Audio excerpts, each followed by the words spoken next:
Hello! Welcome to this episode of Man vs. Hot Sauce versus Video Games. I'm aware it has been a little while since I've done this, so apologies. So I'm going to dive straight in with this episode and see where we go from it.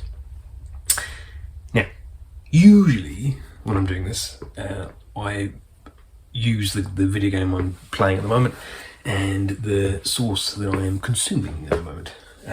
And the game I was kind of looking at playing and still haven't got round to, and the game that I'm incredibly behind on still, I am aware of it, is Red Dead Redemption 2. Yes, it's sitting there in its packaging that I haven't touched yet, so apologies. And that, when I was thinking of this episode, I thought, I don't think that really lends itself well to this format. You know, 3 matches or 3 rounds of something, and as before, if I win the rounds, I don't have to have a spoonful of hot sauce, and if I lose, I do. Nice and easy. It doesn't really lend itself to that, though, as I'm exploring this untamed wilderness of the 1880s, and then go, oh, well, I just got shot, better have some hot sauce. I don't know if that really lends itself well to that sort of idea. Particularly if I've never played it before, and I want to explore, and I have to keep stopping. Plus, on top of that, we recently bought Hogwarts Legacy for PS4, and I had to get rid of a lot of old game files to fit it on. So I don't know what mess is going to be created when I actually get round to playing Red Dead Redemption. But then Christmas came along and solved all my issues at once. It's like it knew. And I ended up with this.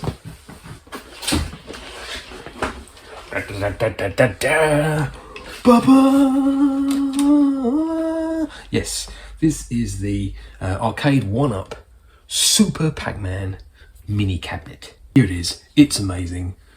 Absolutely gorgeous. So cool. And it comes with 4 inbuilt games. Super Pacman, not a surprise.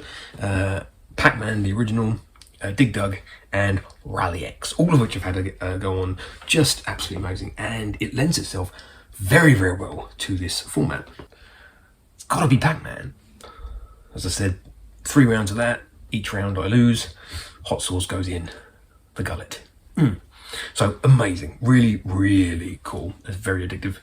So that's what we're doing. We're playing the 1980 Pacman game. 1980, of course, is the year that Arnold had the Jane Mansfield story.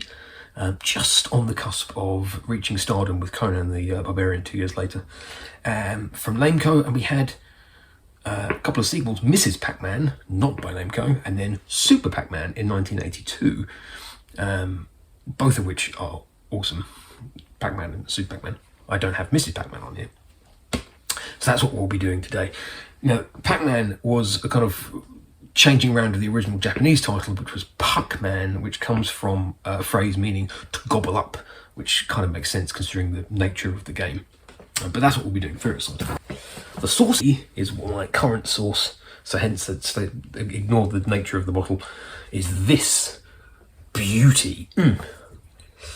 Yes, it's Bracken Hill Yorkshire Preserves Hot Habanero and Naga Chilli Ketchup. This was an absolute delight and such an improvement on the previous bottle. I can't remember what I was having, but it was something quite hot, but the bottle was appalling. And every time you poured it, it went everywhere, went all over the bottle. Every time you used it, you got sticky hands. So this is more like a jar for the sophisticated among us. It's more spoon on, which again lends itself very well to a challenge where I'm eating from a spoon directly. And this is amazing. As you can imagine, it packs a lot of heat in, and I've definitely had hiccups and with this, but I think I'm getting used to it now. It's gone down stupidly quick, and it goes with so much. It's sweet, it's gorgeous, it's amazing. Yum. It's so good. Habanero chilies, yeah. Oh yes, But Jalokia. I'm saying that awfully, is the pepper used. And then I looked into the company. So this is obviously made by Bracken Hill Yorkshire Preserves, which is made by Bracken Hill Fine Foods Limited of Elvington, York. And I was researching this, completely forgetting it's actually on the bottle. Yeah, Bracken Hill Fine Foods Limited from Westhouse Farm in Elvington in York, in North Yorkshire. which is a little village that is incredibly old. It's mentioned in the Domesday Book in 1086, and also is kind of associated with Richard Neville. Richard Neville is a guy who I'm aware of, but always forget his name, and I just know him as the Kingmaker. He was effectively, slight side note, he was very involved in the War of the Roses. He was aligned with King Henry VI, who was okay but had bouts of madness, and was knocked off the throne by his cousin Edward, who became Edward IV. And the Kingmaker then went over to Edward's side and rallied for him. Then they had a falling out, and he went back to Henry VI, who was crowned twice. Then they had a falling out, and he went back to Edward, trying to get his name in there like a crowbar. And then he died in 1471. Richard Neville. I'll try and remember that. But yeah, I just think of Neville from Harry Potter. But there we are. Okay, Richard Neville.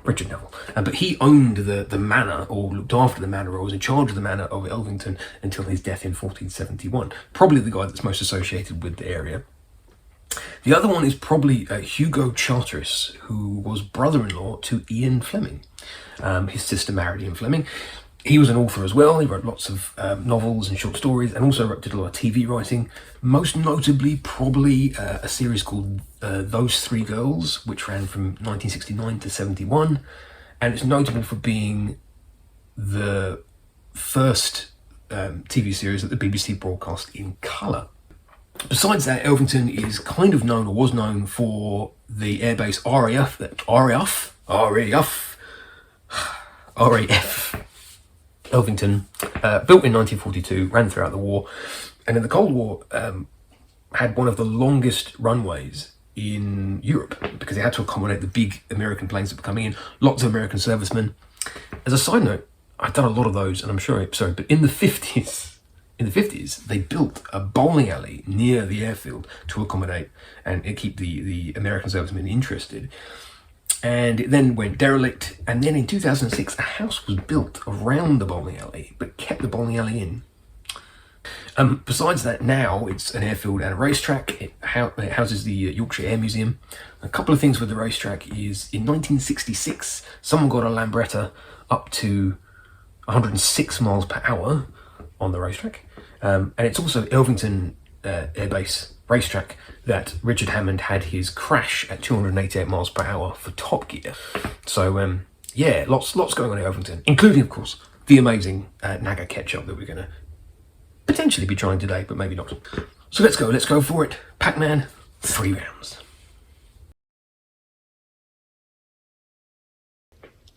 Okay, so we're going to go for the original Pacman. Here we go.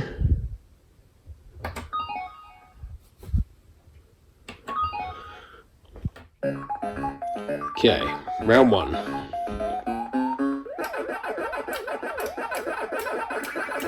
Ah, die.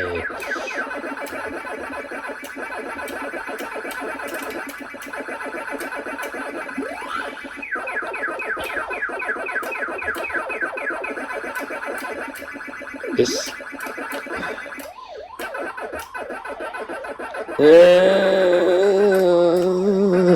That's it. Come here, that's it.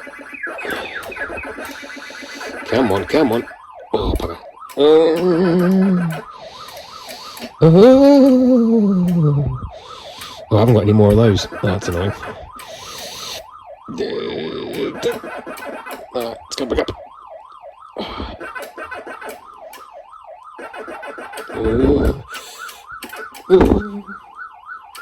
Alright, come on. Oh dear. Oh.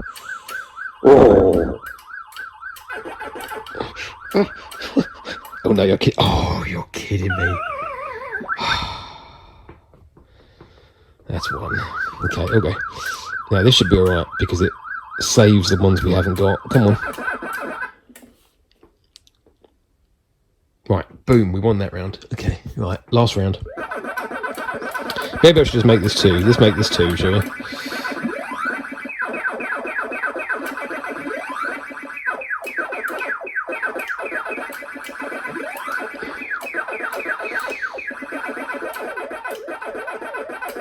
Come on. Let's get that. Oh, no! Oh, I ran right into that.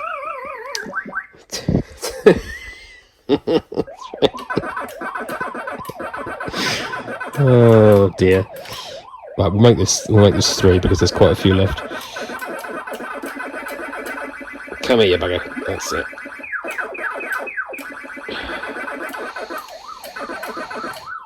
Oh. Game over.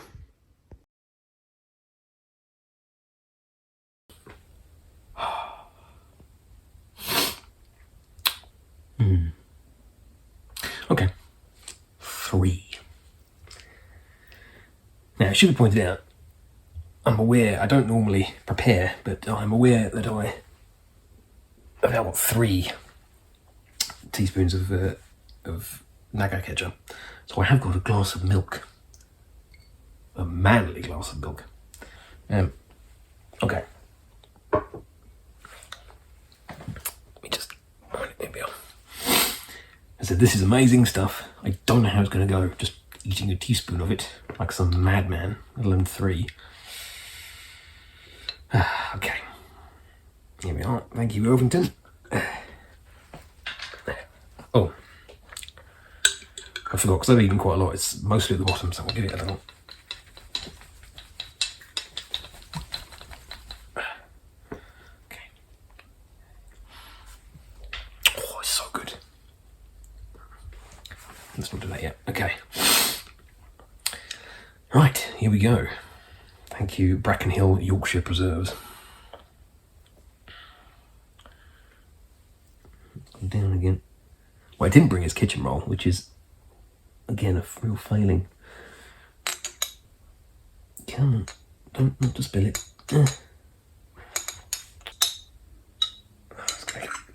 Okay. Right, at the moment that will have to count. I apologise. I think that counts. That's pretty good. Right, here we go. Try to breathe.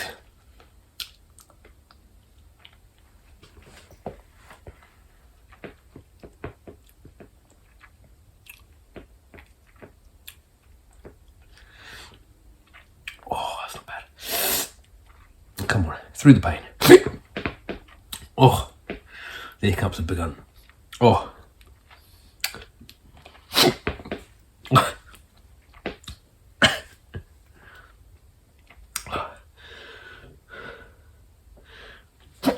Oh.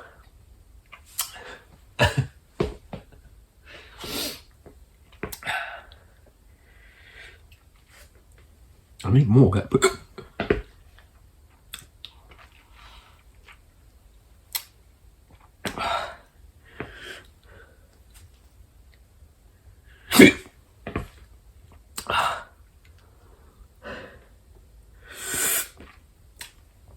Come on, hot sauce. It's very thick. Oh. That's it. Oh, it's sliding down, I think. Come to me. Okay. Number 2. Oh. My wife has just texted me to say she's having lunch. Me too. Oh.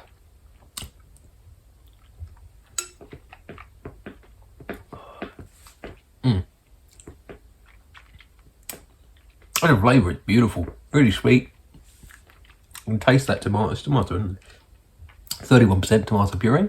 Oh, it's just as spiky. Oh. Right, one more. Oh. It's not actually in the bottle. Oh, oh, God. It's the breathing. It's always the breathing. Oh. I want my manly milk. That sounds awful. That sounds awful. Just want some milk.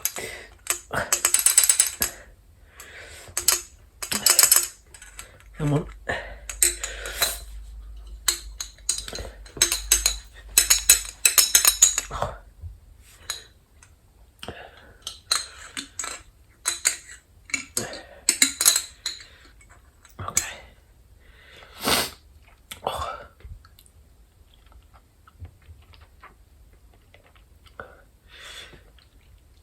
That's all right.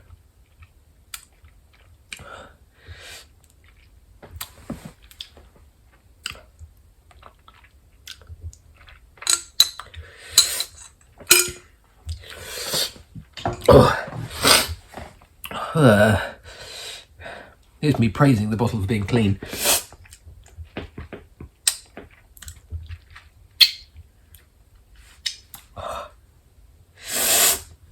Okay. I think I can do it without the milk. That's not actually too bad. Oh.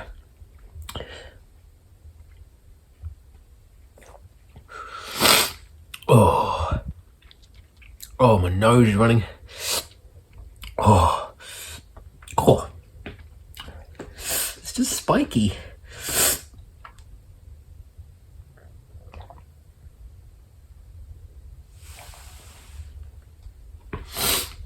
Should you gurgle with milk? Maybe I should.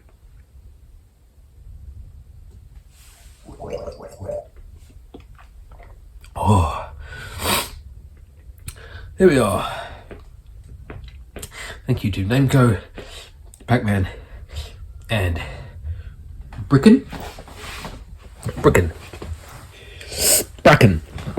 Bracken Hill Fine Foods Limited of Elvington, York. Cheers.